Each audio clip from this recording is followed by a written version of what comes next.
Muito bem, pessoal, boa noite. Essa noite fresquinha aí, né? Vamos aproveitando esse calorzinho aí enquanto ele dura, né?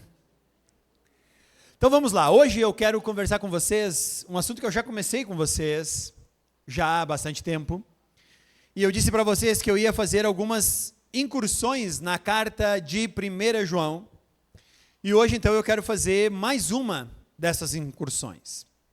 Mas, para isso, é óbvio que eu vou fazer uma pequena recapitulação daquilo que nós já conversamos, daquilo que nós já falamos. Então, vamos lá. A primeira carta de João, ela foi escrita, então, pelo apóstolo João, porque a partir da segunda metade do século I, começou a surgir uma espécie de misticismo filosófico que tentou tomar de assalto o cristianismo. Esse misticismo filosófico, depois, ele fica conhecido como gnosticismo, mas ele não pode ser chamado ainda porque agora ele está em sua fase embrionária, e o surgimento dele será justamente grande parte entre judeus messiânicos e a igreja cristã. Então, quando a igreja está passando por esse risco de crer nessa nova espécie de cristianismo, João então vai escrever a sua carta para que as igrejas que estão sob sua liderança na região de Éfeso atentem para algumas situações que mostrariam ou demonstrariam a saúde da igreja, certo? Então, o que nós não podemos nunca perder de vista quando nós estudamos a carta 1 João é o propósito que João está escrevendo essa carta. E ele deixou isso no versículo 13 do capítulo 5. E ele foi muito claro, porque ele deixa lá dizendo assim, ó: escrevi essas coisas a vocês que creem no nome do Filho de Deus, para que saibam que têm a vida eterna. Porque uma das propostas desse misticismo filosófico era que para você alcançar a vida eterna, você precisava de alguns ensinos místicos, alguns ensinos filosóficos, que te ajudariam a crescer na direção de uma verdade revelada em um ser que não é físico, ele é um ser espiritual, e você, por meio desse conhecimento, alcançaria essa verdade. E aí, então, o que João vai dizer é que, se você crê em Cristo, você já possui a vida eterna. Porque a vida eterna está em Cristo e não em nenhum outro lugar.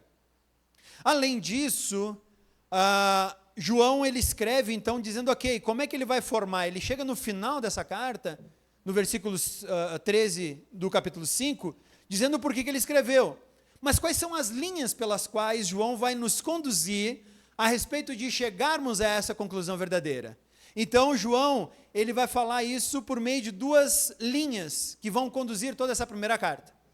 A primeira linha, João revela para nós no versículo 5 do capítulo 1, e ele vai usar essa palavra dizendo assim, esta é a mensagem que dele ouvimos e transmitimos a vocês. Deus é luz, nele não há treva alguma.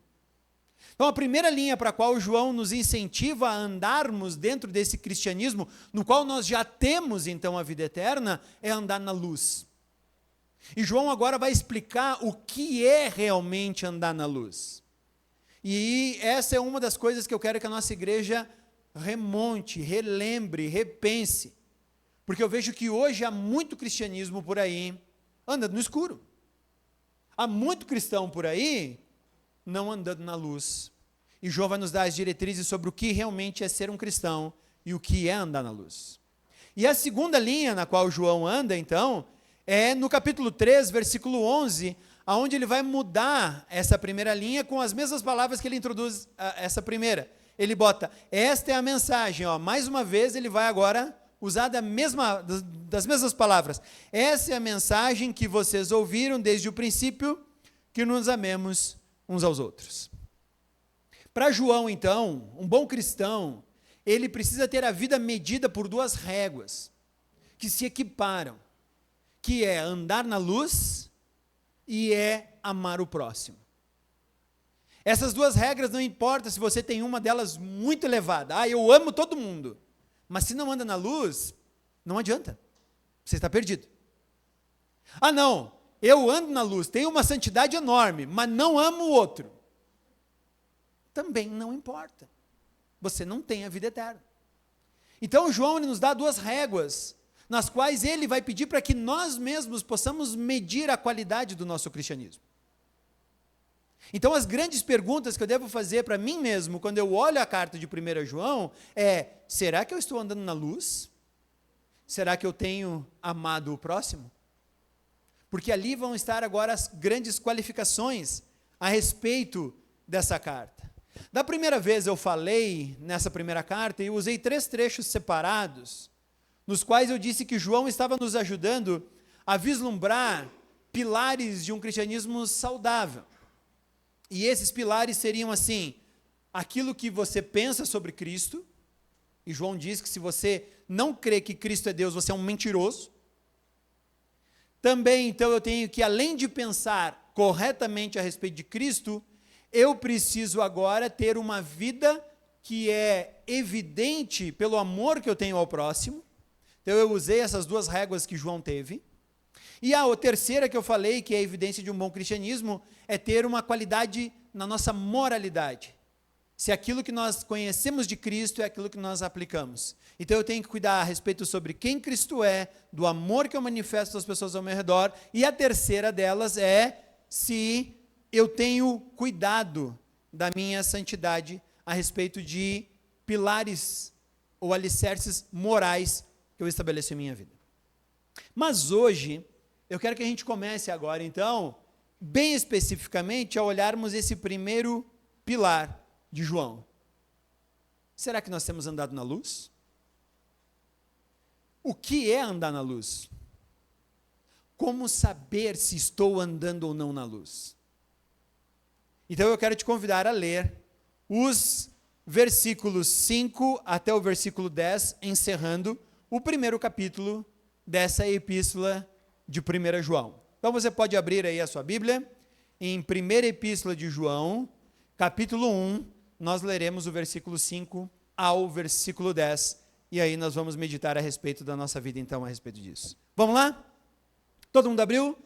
Então diz assim: esta é a mensagem que dele ouvimos e transmitimos a vocês. Deus é luz, nele não há treva alguma. Se afirmarmos que temos comunhão com ele, mas andamos nas trevas, mentimos e não praticamos a verdade. Se, porém, andarmos na luz como ele está na luz, temos comunhão uns com os outros, e o sangue de Jesus, seu Filho, nos purifica de todo pecado. Se afirmarmos que estamos sem pecado, enganamos a nós mesmos, e a verdade não está em nós. Se confessarmos os nossos pecados, ele é fiel e justo para perdoar os nossos pecados, nos purificar de toda a injustiça. Se afirmarmos que não temos cometido pecado, fazemos de Deus um mentiroso e sua palavra não está em nós. Então, o João, ele introduz agora essa ideia de, ok, vocês precisam andar na luz, porque Deus é luz. E aí a pergunta que nós fazemos, tá, João, então nos ensina a andar na luz. Como é que eu sei que eu estou andando na luz? E aí, então, João agora vai dizer que andar na luz é uma questão de ser verdadeiro e realista a respeito de si mesmo e das pessoas ao seu redor. Hoje nós vivemos na sociedade em que nós vendemos uma imagem. As redes sociais, elas estão ali justamente como uma vitrine na qual nós vendemos quem nós gostaríamos que as pessoas vissem que fosse. Mas eu vou dizer para você que, na verdade, aquilo que nós vendemos na nossa mídia, seja no Instagram, seja no Facebook, seja onde você tem a sua mídia social, não é você. Você é muito mais do que aquilo. E você não é tão perfeito quanto aquilo. Essa é a verdade. Então, o que nós fazemos é projetar uma imagem sobre nós mesmos, a qual as pessoas vão adorar. Como é que se adora nessa sociedade hoje? Dá like, curte, me segue, né? Eu ainda sou do tempo em que se você falasse assim para você, ó, tem alguém te seguindo, eu já ficava meio espiado. Hoje é muito tranquilo o pessoal ter um monte de seguidor, né? Então, por quê? Porque nós estamos vendendo essa imagem, só que no fundo, as pessoas adoram aquela imagem que nós projetamos, elas não adoram a nós. Porque sabe quem é que te conhece? Quem te conhece é a tua esposa, teu marido, teus filhos, as pessoas que andam mais próximas de você, e elas sabem que você não é tudo aquilo que você vende. Então fica muito mais fácil para nós vivermos na vida daquela projeção que nós criamos para nós mesmos. Em que nós somos fortes, invencíveis, incomparáveis, não temos medo de nada, fazemos tudo, e uau, não temos nenhum tipo de frustração, estamos sempre bem, só comemos comida boa, gourmet, né? Ninguém come feijão e arroz no Instagram. Feijão, arroz e um aipim com molho vermelho, não vi ninguém postar. E é bom. Mas bota lá, molho de salmão ao molho de maracujá, com não sei o quê, né? Por quê? Porque a gente quer projetar aquela imagem. Só que eu vou dizer para você que o grande problema de nós projetarmos aquela imagem é que as pessoas não adoram você. Elas gostam daquela imagem que você projetou, daquele ídolo que você construiu diante delas. E João está dizendo que a primeira coisa que você e eu precisamos fazer para andar na luz é sermos verdadeiros a respeito sobre quem nós realmente somos. E essa é a primeira parte. Por quê? Porque João fala que quem não anda na luz engana as pessoas ao seu redor, engana a si mesmo e chama Deus de mentiroso. Esse é o nosso grande problema. Então nós temos medo de nos aproximar. Viver em igreja, então, é amedrontador. Porque na igreja eu vou viver ali e vou trazer as minhas dificuldades, os meus problemas. E as pessoas vão ver que eu não sou exatamente aquilo tudo que elas esperavam que eu fosse. E aí a gente começa a ficar com medo, então é muito mais fácil nós nos isolarmos da igreja e das pessoas que querem nos conhecer profundamente e andar conosco, e vivermos no mundo da rede social. Porque lá é mais seguro, lá é mais tranquilo, e lá eu projeto aquilo que eu quero. Então as postagens, elas são arquitetadas, elas são pensadas. A nossa sede de like faz com que a gente coloque lá em cima uma imagem daquilo que nós realmente não somos. E aí nós vamos nos afastar suficientemente de tudo para não termos intimidade, ao mesmo tempo que nós vamos ter uma espécie de idolatria, adoração. E aí nós queremos ver quantas pessoas viram a minha postagem, quantas pessoas curtiram aquilo, quantos deram like, e a gente vai inflando o nosso coração a respeito disso.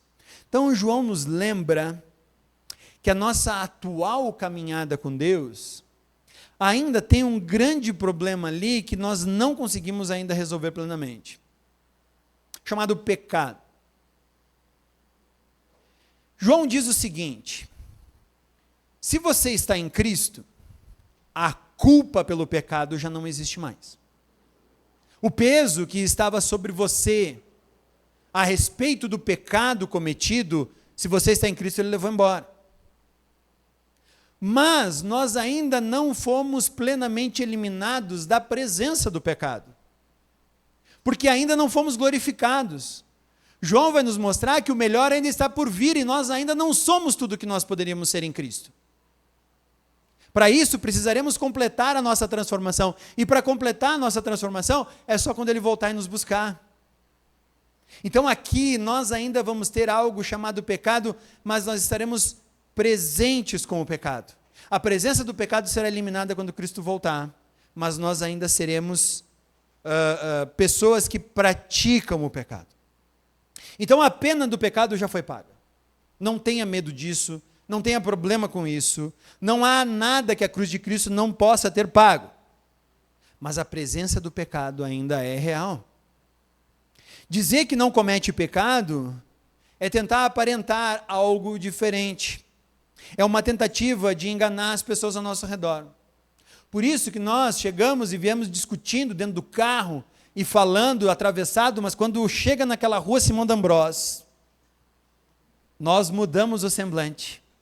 O casal se acerta, os filhos são queridos, a família entra vislumbrante por aquelas portas, como se tudo fosse as mil maravilhas.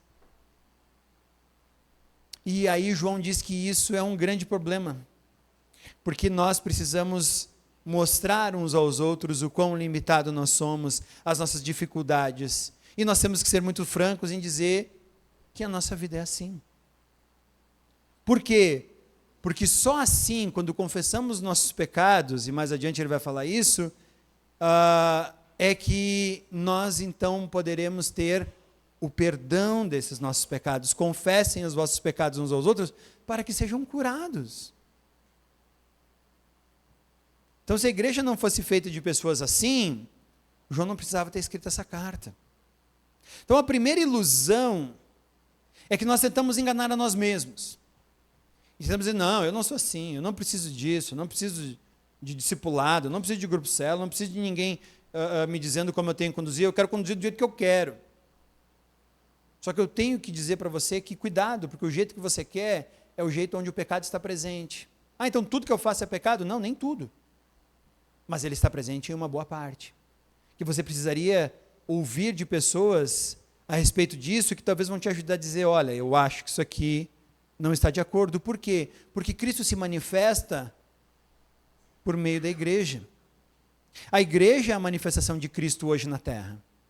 Quando você ora lá no teu cantinho, dizendo assim, Deus, por favor, vem e revela a minha vida. Hoje, o pessoal que está participando do grupo de leitura da Bíblia, lemos o Salmo 139 essa semana, Senhor, me sonda e me diz o que eu tenho de errado, Senhor. Aí bate o irmão na porta. Oi, bom dia, Edgar, e aí? Vamos sentar aqui, vamos conversar um pouquinho? Olha, Edgar, essa situação, aquela situação, não quero ouvir isso, não quero que ninguém se meta, tudo mais e tal, não sei o quê. No outro dia você diz, Senhor, me sonda, e Deus vai dizer, meu amigo, eu já mandei alguém para dar o resultado da minha sondagem. O problema é que você está fugindo, você está correndo. Então nós nos afastamos disso. E aí nós vamos vivendo uma vida de enganação, onde nós só nos cercamos de pessoas que concordam conosco, que elogiam a gente, que dizem que o que a gente faz é tudo muito legal, e nós achamos que isso é suficiente. E isso vai criando um auto-engano. E nós vamos enganando a nós mesmos. Andar na luz é perturbador para o cristão pecador. Por quê? Porque João mesmo falou, Deus é luz, nele não há treva alguma. E aí, quando a luz de Cristo me ilumina, eu olho e digo, meu chapéu, eu pensei que estava melhor. Né? Sabe quando tu chega e diz assim, olha, eu acho que eu estou bem, sabe? Acho que eu estou me recuperando legal. De repente, pá, ilumina a luz e você diz assim, nossa, estou longe disso. Quanto mais perto de Deus, mais consciente do pecado nós nos tornamos. Quanto mais perto de Deus, mais consciente das nossas limitações nós vamos sendo. E se nós estamos em uma caminhada na qual nós não vemos mais o nosso próprio pecado, significa que nós estamos em uma rota obscura, sem luz, tateando na escuridão. João, inclusive, vai dizer que se a nossa visão de mundo, ele vai introduzir isso melhor a partir do capítulo 2, mas ele vai dizer que se a nossa visão de mundo é que o mundo não é assim tão ruim, tão perverso, há alguma coisa de errado com o nosso cristianismo.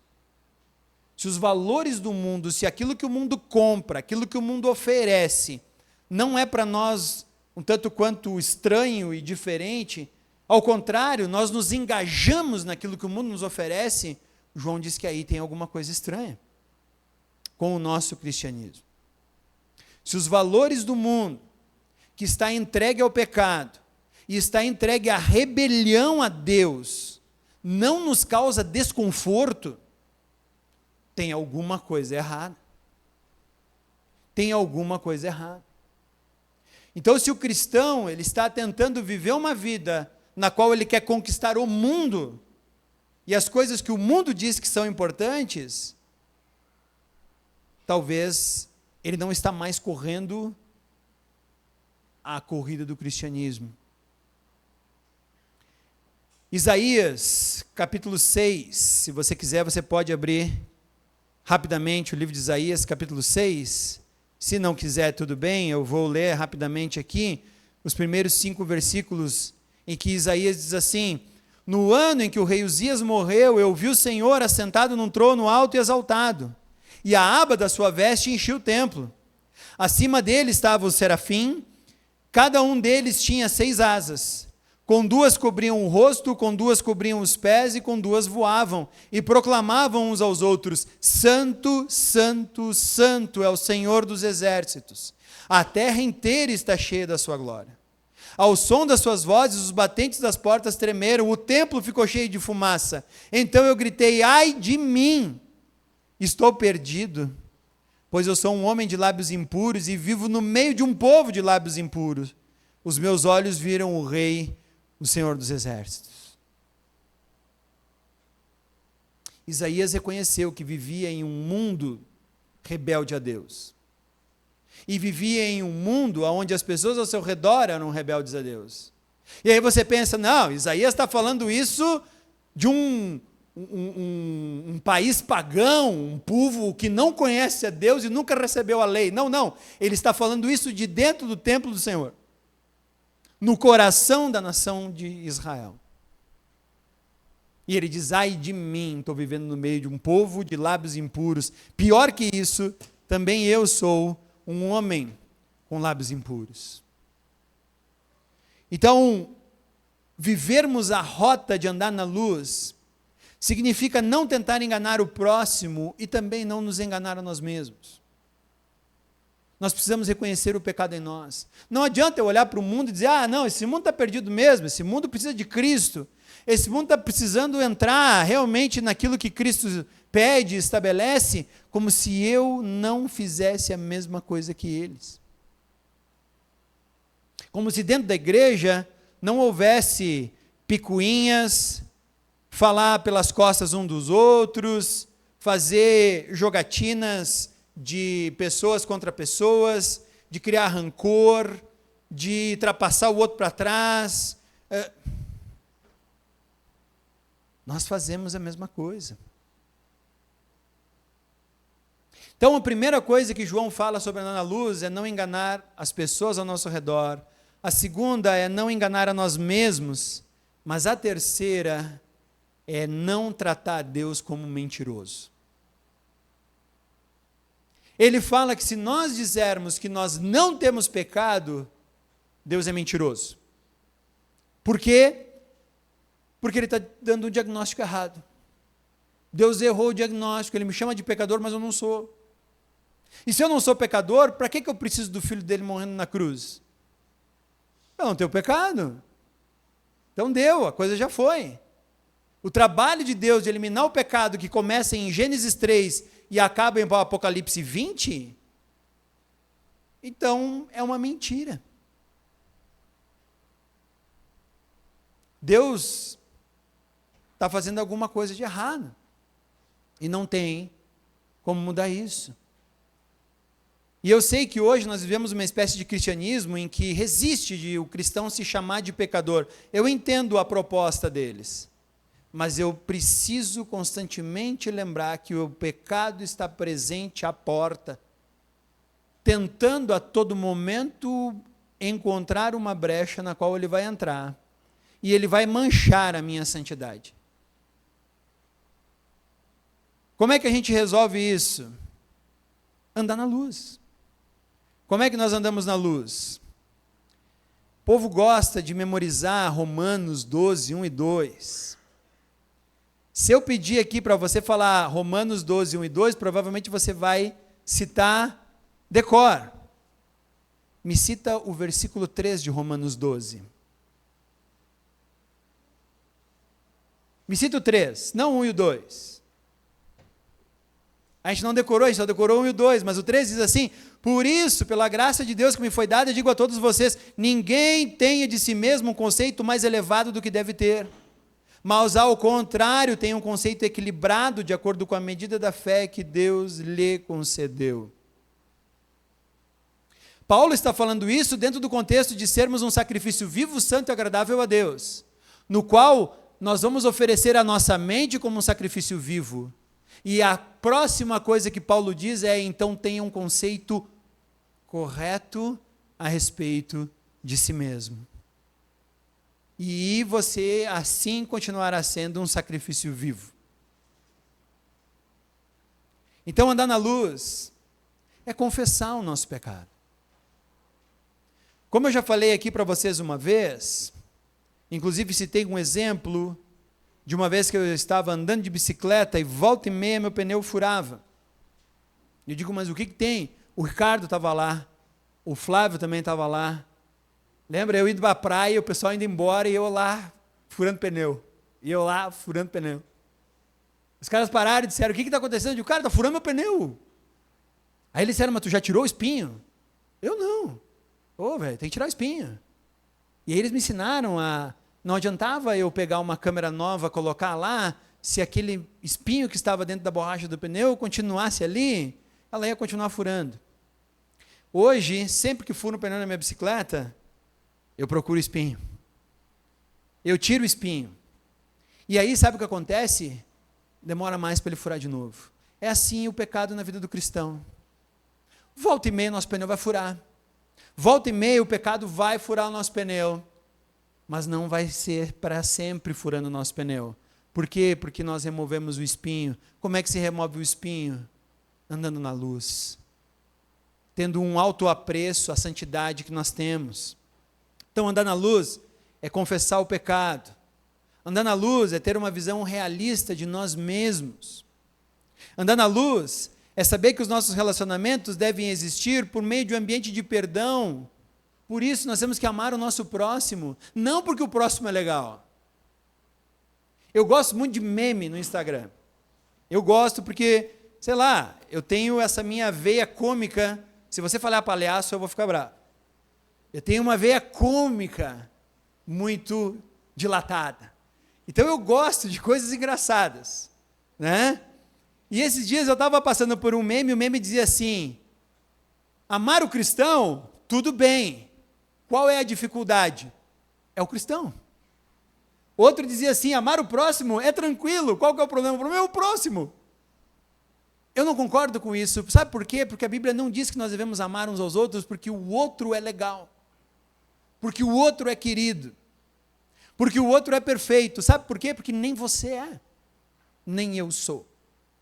E se eu tenho que pedir pela misericórdia do outro me perdoar, e aí nós conseguimos andar em um ambiente, em um relacionamento de amor, eu tenho que estar pronto a entender que o outro, às vezes, vai pisar na bola comigo. E aí o relacionamento entre a igreja não é um relacionamento de pessoas que são todas boas, são todas perfeitas, são todas imaculadas. Não, não. São de pessoas que às vezes vão até ferir umas às outras. Mas esse relacionamento será consertado pela cola chamada amor de Jesus Cristo, porque ele disse, amem uns aos outros como eu vos amei. Como é que ele nos amou? Quando nós ainda éramos pecadores, quando nós não dávamos bola para ele, ele ainda derramou o amor dele por nós, por isso. Então, andar na luz é andar nos relacionamentos de perdão e não achar que, não, eu vou chegar na igreja e vai estar tudo bem. Não, às vezes alguém da igreja vai me machucar.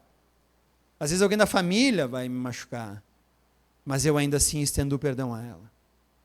Andar na luz é se descobrir como um agente do pecado e não como uma vítima do pecado. E isso faz toda a diferença.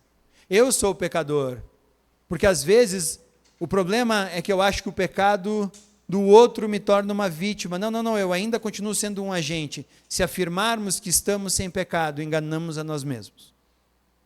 A verdade não está em nós. Então eu sou um agente do pecado, não só uma vítima do pecado.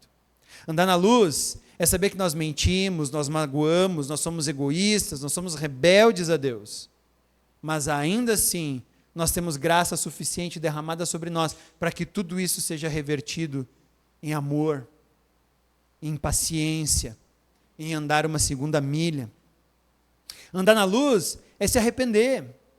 Porque se eu me reconheço como pecador, eu me arrependo e paro de praticar o pecado. E volto-me agora então para a luz e procuro agora estabelecer a minha santidade como algo importante. E a minha santidade, ela é extremamente importante. Santidade, já falei para vocês no outro estudo de João, é como andar de barco. O barco está sobre a água, mas nunca a água pode estar dentro do barco. Porque se a água está dentro do barco, o que acontece é um naufrágio. Então nós vamos colocar nossa santidade no mundo. A gente só não pode colocar o mundo dentro da nossa santidade. Porque do dia que fizermos isso, já não andamos mais na luz. Andar na luz é saber que a nossa justiça repousa na cruz. Às vezes eu quero que o outro pague pelo pecado que ele fez para mim, e aí eu me torno como aquele servo impiedoso que cobrou a dívida do seu irmão, quando o seu senhor havia perdoado uma dívida enorme sobre ele.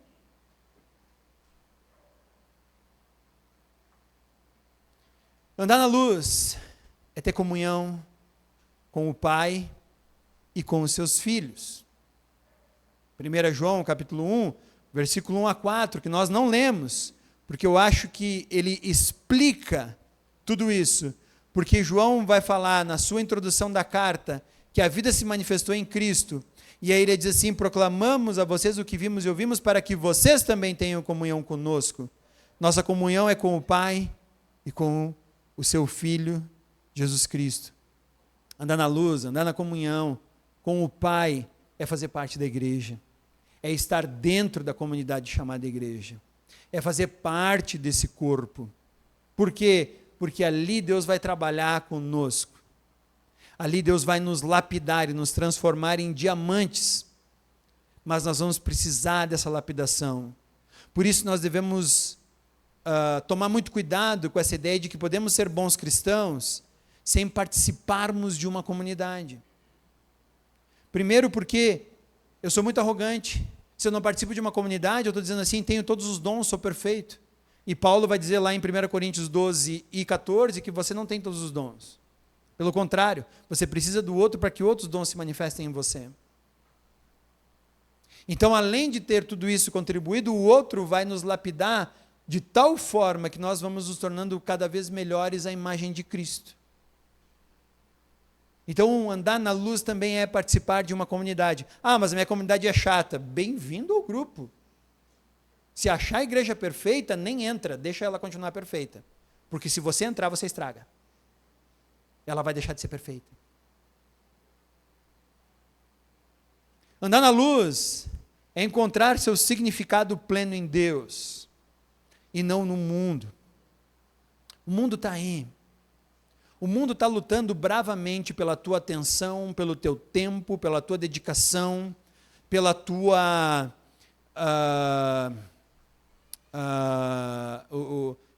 para que você seja introduzido em alguma causa.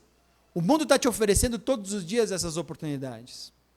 O mundo diz para você: você tem que trabalhar 8 horas, você tem que dormir 8 horas, você tem que fazer exercício não sei quanto tempo, você precisa aprender uma língua estrangeira, você precisa também jogar um futebolzinho, ou assistir um futebolzinho, você precisa também cuidar do teu filho, você precisa levar o teu filho nos esportes que ele pratica, você tem que levar o teu filho na escola, você também tem que alimentar a tua rede social, você tem que manter atualizado o teu Face, o teu Insta, e a gente vai descobrir que não tem tempo para tudo isso. E eu ainda nem citei igreja, eu ainda nem citei discipulado, eu ainda nem citei leitura da Bíblia e meditação dela. O mundo está aí, ele vai te competir. E você vai dizer: não, mas eu não tenho escolha, eu tenho que ir.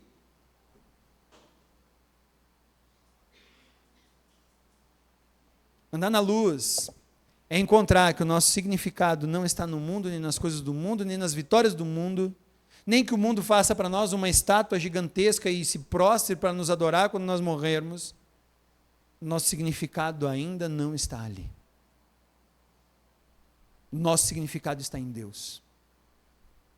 E se você tentar competir com o mundo, tendo a mente de um cristão, você vai se frustrar, vai ser difícil, vai ser complicado, porque volta e meia você vai descobrir que alguém conseguiu alcançar algo melhor que você, mais do que você, conseguiu se empenhar melhor do que você, e você ainda vai ficar com a mente pesada, porque ainda tem várias demandas que você deixou de fazer, que você deixou de cumprir. Nosso significado não está no mundo.